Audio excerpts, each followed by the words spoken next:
Welcome to the Great Detectives of Old Time Radio. From Boise, Idaho, this is your host, Adam Graham. If you have a comment, email it to me, box13@greatdetectives.net. Follow us over on Twitter at Radio Detectives. Give us a call, 208-991-4783. And be sure to take our listener survey, survey.greatdetectives.net. Well, this episode of the Great Detectives of Old Time Radio is brought to you by the great financial support of our listeners. Thank you so much for your support. This particular episode of Rogues Gallery is entirely outside the canon of what we've heard so far. This has no relation to Fitch's Shampoo, Dick Powell, or the original run of the series. And it's the only week in the 23-week period that began 5 weeks ago that our program didn't originate with NBC. In the early 50s, ABC was trying to gain traction as a network. And one thing they tried to do is, rather than coming up with original new concepts for a radio series, they decided to do new versions of previously canceled shows. Some examples of this: ABC did Michael Shane radio program. They did a Casebook of Gregory Hood program. And they did Rogues Gallery. In addition, they were somewhat fortunate to get Richard Diamond over to their network. So there was a brief period of time where Richard Diamond was running at the same time as Rogues Gallery. ABC chose for the star of this program Paul Stewart. Stewart was best known for his association with Orson Welles. He was a Mercury radio theater player and also appeared in Citizen Kane. Stewart would go on later in his career to have success on television, directing episodes of series including Peter Gunn, Michael Shane, Hawaii Five-0, and The Twilight Zone. And we'll hear from him again at least once more when we play the Mercury Theater presentation of The Glass Key. And this episode came from November 15th of 1950. It's called The Janice Kroll Murder Case. And it's the only example of Paul Stewart as Richard Rogue. Rogues Gallery, starring Paul Stewart as Richard Rogue.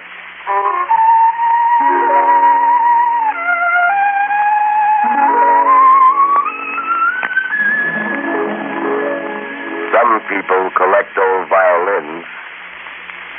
Some people collect rare china. Some people collect old coins. But I collect murderers.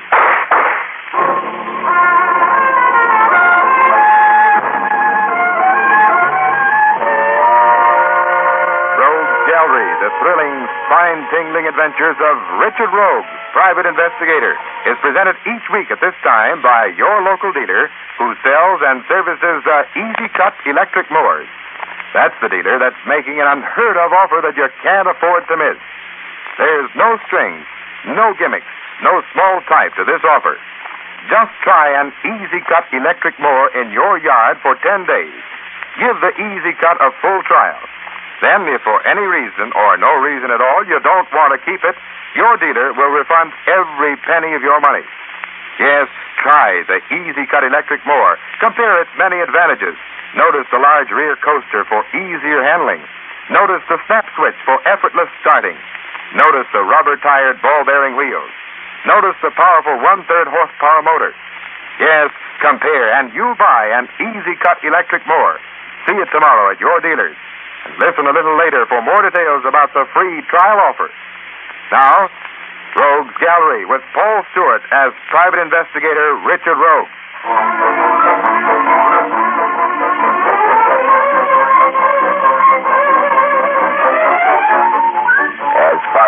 concerned, all roads lead to Chicago. You see, I was born here down on the south side, and I know every spot on the Gold Coast. The smell of the stockyards, the swimming in Lake Michigan, and I can make my way around the loop blindfolded.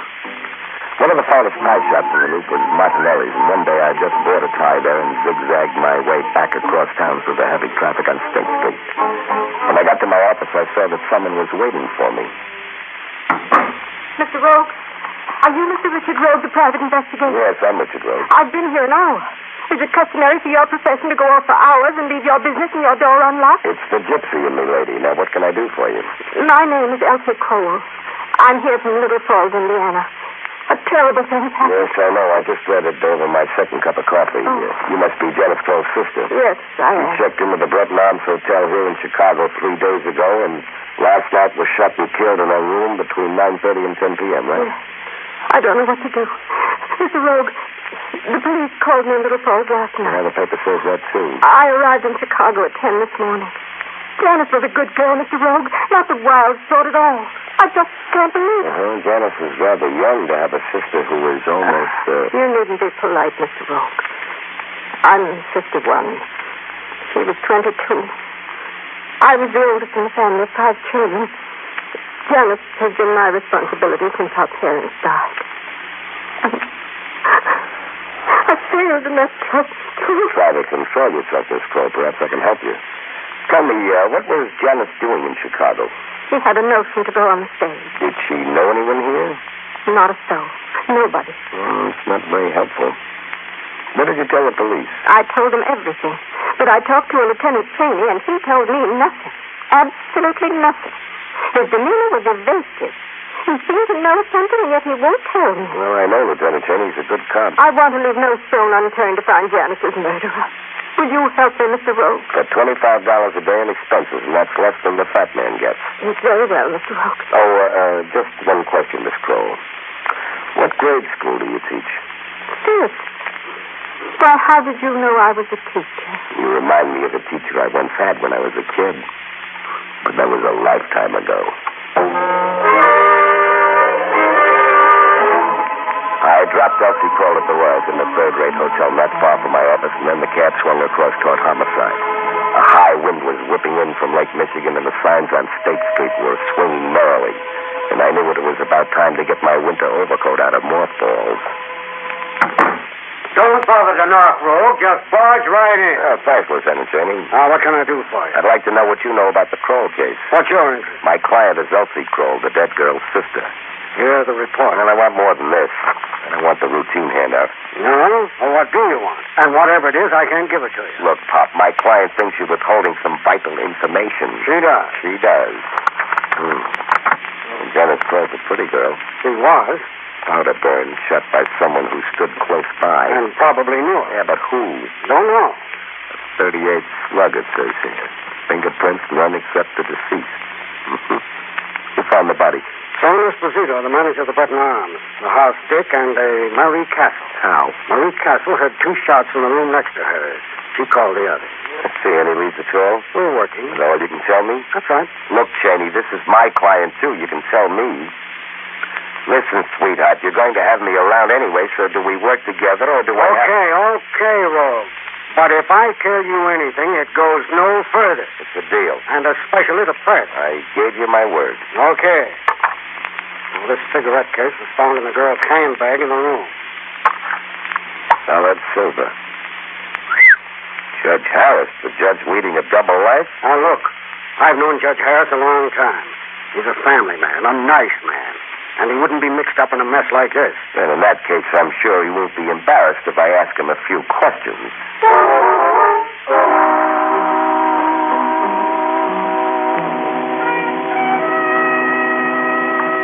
My friend, Lieutenant Cheney, phoned you were coming. Is it to help or hinder? Well, to help, Judge Harris. Judge, you don't mind if I ask a few questions? It's what you're here for, isn't it? Did you know Janice Kroll? No, I never met her. And you weren't at the Brett Arms Hotel at all last night? I was not. But your cigarette case was? Well, that's the incredible part of this whole business. Where, how, or why it got into that room is beyond me. Lieutenant Cheney thinks someone's trying to frame me. When was the last time you remember seeing your cigarette case? Yesterday, just before lunch. And you wouldn't mind telling me where you were last evening, between 9:30 and 10? Certainly not. But, first, look at this telegram. It's from Jimmy Martin. The ward leader? Yes. Dear Judge, since Martha and the boys are away, how about some chess tonight? Make it about 9:30 at my apartment if you can. Signed, Jim. I walked over to his apartment about 9:30. He wasn't there, so I came home. Of course, Jimmy Martin can substantiate this telegram. No. Jimmy denies sending it. Did Jenny trace it? Yes, it was phoned in from a pay station. That's all I can tell you. Judge Harris, are you sure you're telling me the whole truth? I beg your pardon, Mr. No, Rowe. Judge, the chips are down. You're not the judge in this case. If it comes to trial, you're liable to be a defendant. I suggest you take me into your confidence. I intend to do just that if you'll be patient. Better. A week ago, Jimmy Martin came to me and asked me to declare a mistrial in the Tremont case. Oh? I was shocked. We've been friends for years. Jimmy Martin has always been an honest, forthright politician. And, frankly, I'm indebted to him for this judgeship. Tremont, Tracy Tremont. Wasn't he the gambler who shot that coffee merchant? Yes. Well, what was Martin's interest in Tremont? I have no idea. I naturally refused to discuss the case. Well, he left in anger, but he did call me an hour later and apologized. As a matter of fact, he came into my office yesterday. That is very interesting. Why is that? Why is a crooked letter, Judge, and sometimes you have to wait a while until it straightens itself out. Good night, Your Honor. I went over to see Jimmy Martin's club. I was greeted by an assorted group of ward heels. They pointed out the sanctum sanctorum, and sitting behind a huge desk was a long cigar, a short, fat face, and a bald head. Yes? Mr. Martin, I'm Richard Rowe. Private detective, aren't you? That's right. I'd like to ask you a few questions about a case I'm working on. Why should I answer your questions, Mr. Rogue? Well, you may need my vote someday, Jimmy. My elections aren't that close. I guess not. When was the last time you saw Tracy Tremont? Never heard of him. Who is he? Just a gambler who's 60 days away from the chair. Good afternoon, Mr. Rogue. It would be helpful if you could furnish me the names of the people who spent last evening with you. Yes, sir. Send Joe in here, will you, please? Yes, sir. One of the boys will escort you out, Mr. Rogue. Never mind the manners, chum. I can make it without a guide.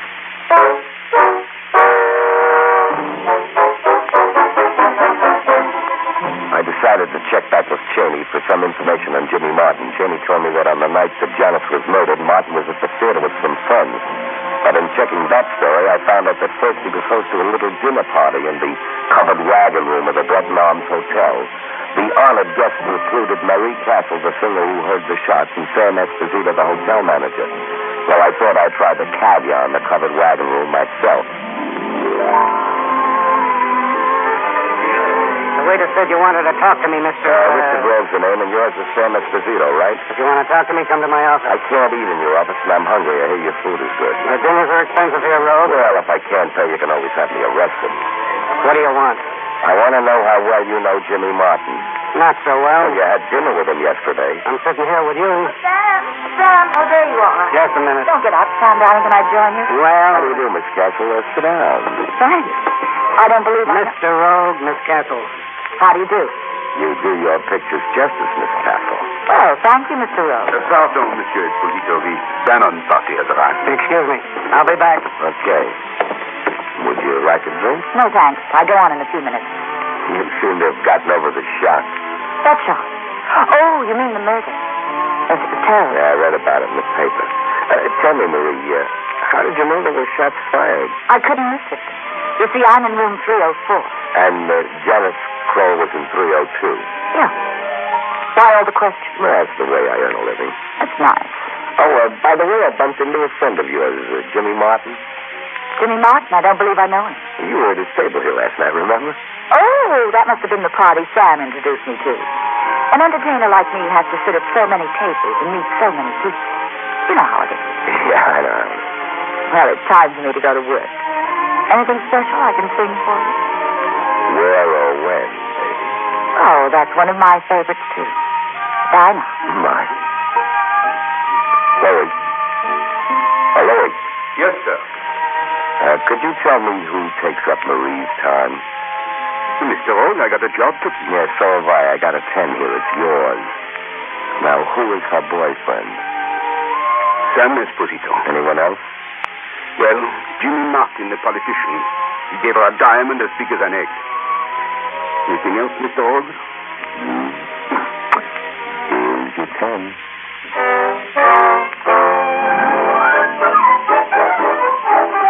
That sweet, lovely blonde was a liar, simple and pure, and a two-timer to boot. Why did she deny knowing Martin, and what was Sam's pitch in this?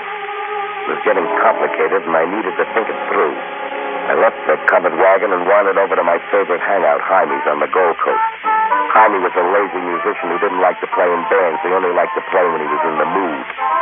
Chicago folklore had it that one time Bix Beiderbecke picked up his horn and Jaime his licorice stick, and they played for 17 solid hours.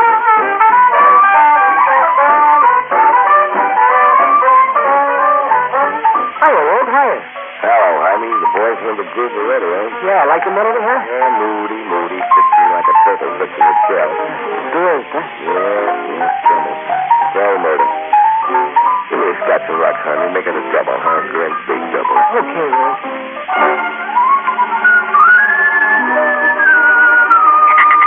Wouldn't a single one do, Rosie? Oh, you go. Now, lad, put your drink down and we shall delve into this perplexing problem of yours. Where have you been? I haven't seen you in... 1 week. But then you never need me unless you're in trouble. But, Rogie, you're still my favorite charming fellow. Am I not your conscience? That you are, but it doesn't help my client. Well, let's put our one head together on this, Rogie. A pretty girl, fresh as a green pea, comes to the city. And what does she do? Goes to a fancy hotel. Why so, Richard? Why so? Yes, why so? You tell me if you're so clever. Come, Rogie. I pose the question for you to answer. Well, someone she knew must have put her up in the hotel. Maybe it's Sam or Jimmy Martin. No, they're just fighting over a dame. And what a dame, Rosie. That's But right. someone isn't telling you the truth. You have to dig a little more, Rosie. All right, you go out, dig a little more. And maybe you'll strike something. Goodbye, Rosie. And no more double scotches.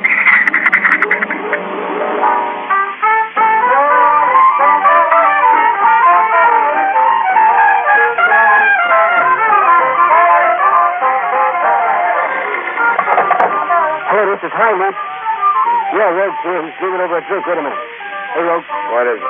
Telephone. You grab it? Hey, be careful. Rogue speaking. This is Lieutenant Cheney. Come down to the morgue right away. Who's in the morgue? Your client. Elsie Kroll? Right, Elsie Kroll. She was just fished out of Lake Michigan.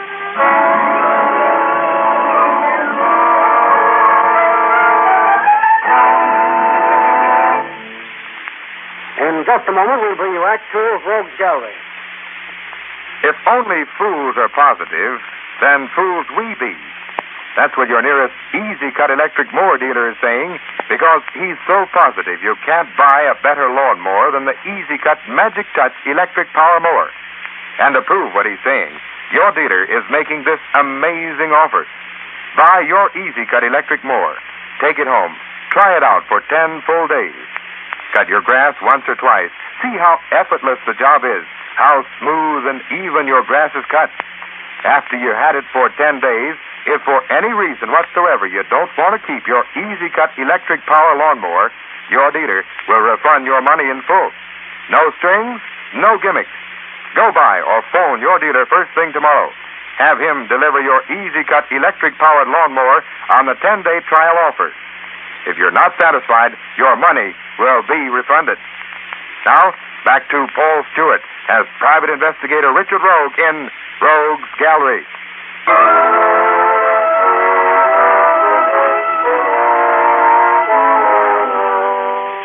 On the way down to the morgue, I couldn't for the life of me figure out why someone would want to kill Elsie Kroll. In a few minutes, I was standing before a table in the morgue, and there she lay. Didn't look like a school teacher anymore, just a...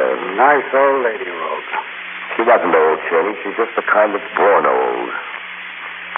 Let's get out of here. Any idea who pushed her into the lake? You're the detective, Richard. I'm only a bull in harness. I only helped put away Capone, Moriarty, Skinner, that's all. During the day I work on... What are you so touchy about? What's the ME's report? The bruises on the head killed her. No water in the lungs.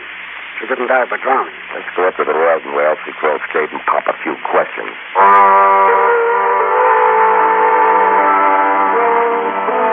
And we did, but all we found out was that Elsie Kroll handed a key to the room clerk when she went out at 7:30 at night. No one had called her during the day, and she'd not used her phone. We went on up into the room and started to go through her clothes and personal effects. Just a battered old suitcase. Anything in the bathroom, Rogue? A toothbrush and a hairbrush. A couple of hair nets. She only has one dress hanging in the closet. She traveled light. Wouldn't you if you got the message she did? I think we're looking in the wrong direction. Take me down to your jail, will you? What for? I want to see Tracy Tremont. But it's 5 a.m. I'm tired. Can't this wait till morning? It is morning, and it can't.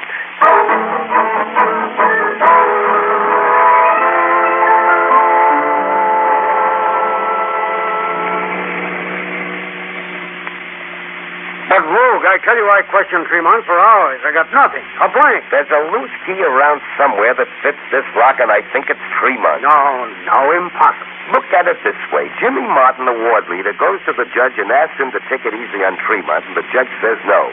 Then the judge gets a phony wire, and he's out on a limb with no alibi. Either Martin put the judge on the spot, or pardon the expression, the judge is lying. The judge didn't lie. That I know. I can vouch for him. I admire your loyalty, but better men than the judge have skeletons in the closet. Well, pardon the ignorance of an old cop, but what will this visit to Tremont prove? Who's lying? Jimmy Martin or his honor?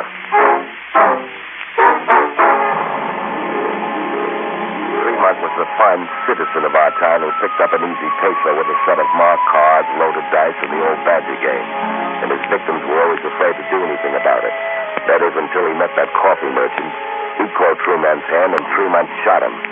The gray dawn was just coming in over the jail as we walked in and started to wake him. Rise and shine, Tremont. Come on. What? Who are your eyes, Tremont? It's daylight. Get your hands off me. Who are you? Richard Rogue. I want to ask you some questions. What questions? What's with you and Jimmy Martin? Who's he? What have you got on him? I don't know what you're talking about. Why did he go to Judge Harris and try to spring you? I didn't know he did. How nice of him. How's your pal Sam Esposito? Never heard of him. Well, does Marie Castle mean anything to you? Can't we play another game? I got a deck of cards. Now, that touch him. Then go away. Let me get my beauty map. For a guy who's going to sizzle in the chair, your flip is a salmon. Want a bit? Pack him on ice, Janie. I've had enough. Okay. Where are you going, Rogue? I'm going out to find you a playmate. And then I'm going to be a witness at your clam fry. Still want a bit? We drove back toward the Loop and Cheney squad car, stopped for breakfast, and I went through a whole pack of cigarettes. I should have been sleepy, but I was too hopped up to shove off to bed. I wanted to see the murder room of Janice Kroll and her personal effects, so Cheney wrote a little note, and I had him drop me at the Brett Barnes Hotel. Third floor, please. Hey, Rogue, wait a minute. Well, hello, Sam. How's the hotel business? What are you doing here so early? Shall I say it out loud? No, I'll wait till you get off. Third floor.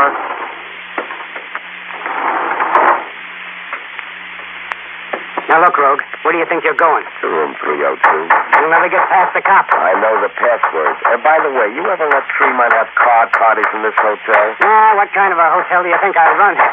Wait a second, will you? Would you mind keeping this door shut, please, fellas? Stupid carpenters in there. These floors are soundproof to drown out the traffic noises so our guests can sleep. They haven't got brains enough to keep the door closed when they're making repairs. Very interesting, this hotel business. By the way, the grapevine has it that Jimmy Martin is cutting in on your girl. He's strictly a stage door Johnny, all talk. With the rock that he gave Marie? Some talk, Sammy boy.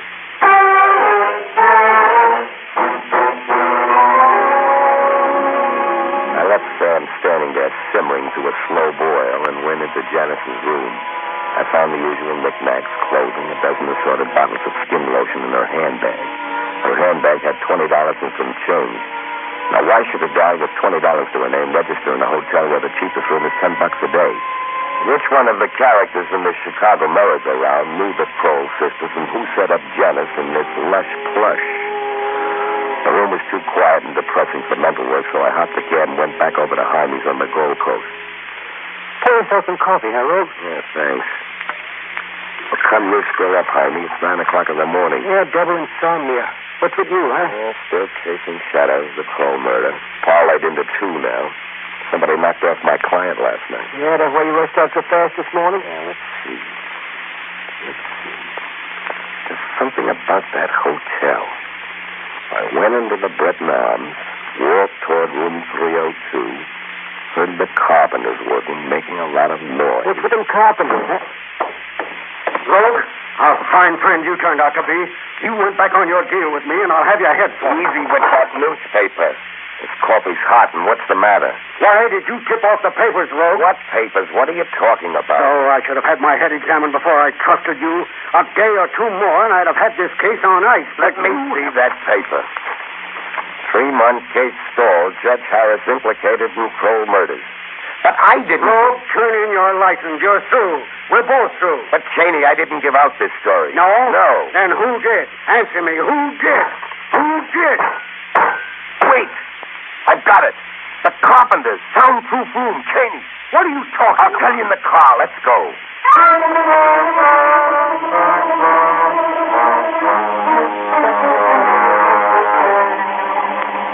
The squad car tore up Lakeshore Drive with the sirens wide open, and in a few seconds we were standing in front of Jimmy Martin's apartment. We didn't make it. He's dead. Shot through the head with a .38. Put out a dragnet for Sam Esposito and Reed Castle. Right. Now I'm going up to Judge Harris's house. 20 minutes later, I was knocking on his front door, but no one answered. The door was locked, but I opened it with my set of keys. No one was in the house, so I sat down in the living room, fixed myself a drink, and waited. I was half through a scotch on the rocks when...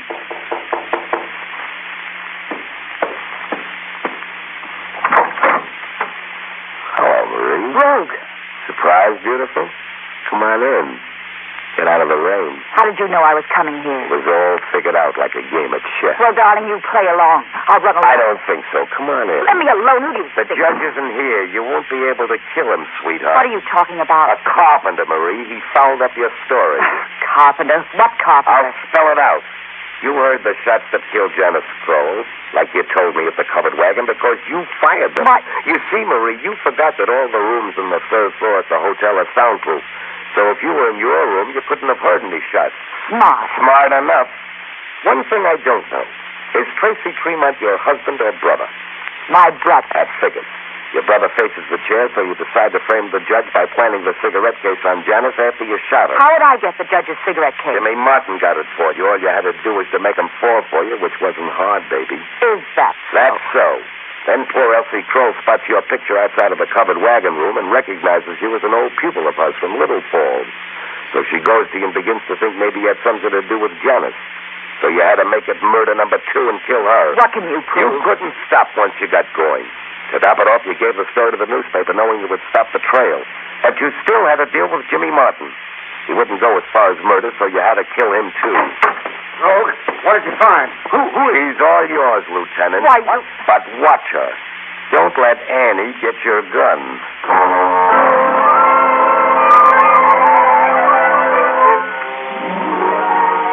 Well, that about wound it up. Cheney gave her the escort treatment down to headquarters and got me on the way at my house. The noonday sun was hanging over Chicago and made my sleepy eyes sting. And as I stumbled up the stairs to my apartment...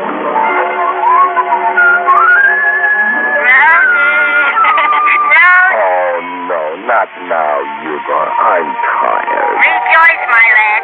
You solved the caper and saved the judge, and Lieutenant Cheney will love you evermore. All I'm interested in now is sleep. You're young. You'll recover. But you know, Rogie, I kind of thought it was Sam Esposito all the time. But Sam was as innocent as a lamb. You never know, do you? No. To think it was all done by a beautiful girl. She was the devil's sweetheart, all right. Yes, she was. Well, Rocky, someday you'll find a nice, quiet maiden to come home to. I don't know, Hugo. Sometimes I worry about being a bachelor in my old age. No more worrying tonight, Rogie. Let me tuck you into bed nice and comfy. Pleasant dreams, Rogie, and fare thee well. Good night, Hugo. Good night, Rogie.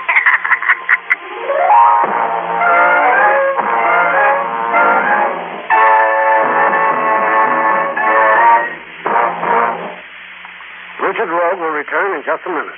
But first, an important announcement. You can't lose on the offer now being made by your Easy Cut electric lawnmower dealer. All you do is take the easy-to-operate Easy Cut electric mower home. Try it for 10 days. You find Easy Cut will work wonders on any type yard, fine grass or weeds, cuts any height or low as you want. It's really a fine mower, and most any member of your family will be able to operate it. After you try the Easy Cut electric mower for 10 full days, give it a good workout. If for any reason you don't want to keep it, return to your dealer, and he'll refund your full purchase price without any questions asked. You couldn't ask for any better deal, and now's the time to take advantage of it. See your Easy Cut dealer right away before your grass becomes too big of a problem. Remember, the solution to easier, faster grass cutting is an Easy Cut electric-powered mower. Now, to remind you to listen next week at the same time for Rogue's Gallery, presented by your Easy Cut electric mower dealer, is Richard Rogue.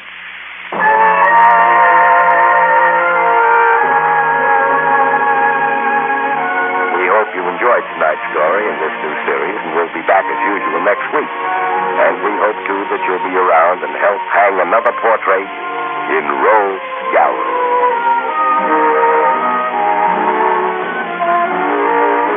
This program was transcribed and has come to you from New York. This is ABC, the American Broadcasting Company. Welcome back. Well, this is different, but not in a bad way. I actually like the series. Paul Stewart does a great hard-boiled eye presentation. A lot of differences. The big one is the settings and the supporting characters. You have a new police commissioner, and the setting is in Chicago, whereas Rogue's Gallery really had more of a Los Angeles feel to it. But they did a good job, I think, with the setting and the music, and kind of a different portrayal of Ugor, rather than him having to be knocked on the head to get to hear Ugor.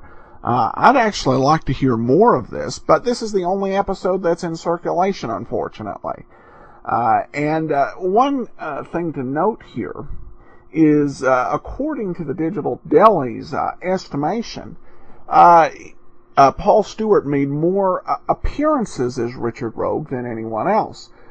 Dick Powell made a total of 67 Rogue's Gallery episodes. Paul Stewart made 72, and of course Barry Sullivan just made the 14 from 1947. But this was a fun series, and I hope there are more that emerge. It's kind of hard with ABC shows. And by the way, there was a reference to another ABC show when he mentioned that he did not charge as much as The Fat Man, which was one of perhaps ABC's biggest and longest running detective programs from 1946 to 51. And we will be doing The Fat Man later on this season. But that will bring down the curtain on Rogue's Gallery. Join us next week for our new Tuesday show, Candy Matson. I should note that this week is the first time we've had 4 of our 5 programs set in the 1950s. But next week we're going definitively back to the 40s for Candy Matson. In the meantime, if you have a comment, email it to me, box13@greatdetectives.net. Follow us over on Twitter at Radio Detectives, and give us a call, 208-991-4783. Be sure to fill out our listener survey, survey.greatdetectives.net, and become one of our friends on Facebook, facebook.com/radiodetectives. But from Boise, Idaho, this is your host, Adam Graham, signing off.